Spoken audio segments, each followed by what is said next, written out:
నమస్కారం ఈటీవీ 360కి స్వాగతం. ముందుగా ప్రధానాంశాలు. తేలనున్న వీసా చక్రవ్యూహంలో చిక్కుకున్న విద్యార్థుల భవితవ్యం. ఇమిగ్రేషన్ కోర్టులో ప్రవేశపెట్టిన అమెరికా పోలీసులు.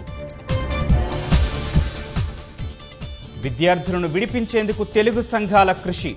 భారత్కు తిరిగి పంపించేందుకు ప్రయత్నాలు. ఆసక్తి రేపుతున్న కేంద్ర తాత్కాలిక బడ్జెట్. భారీగా తాయిలాలు ఉంటాయని విశ్లేషకుల అంచనా.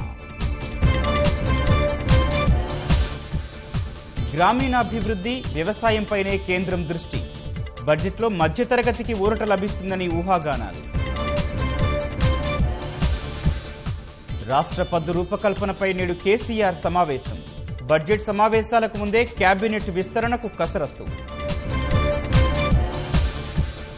పీసీసీ కమిటీలను పునర్వ్యవస్థీకరించిన అధిష్టానం. ఎన్నికల కమిటీకి ఉత్తమ్, ప్రచారానికి రాజగోపాల్ రెడ్డికి సారథ్యం. అడవుల సంరక్షణకు ఆదేశాలతో అధికారుల్లో కదలిక. విస్తృతంగా తనిఖీలు. అక్రమార్కులపై కొరడా.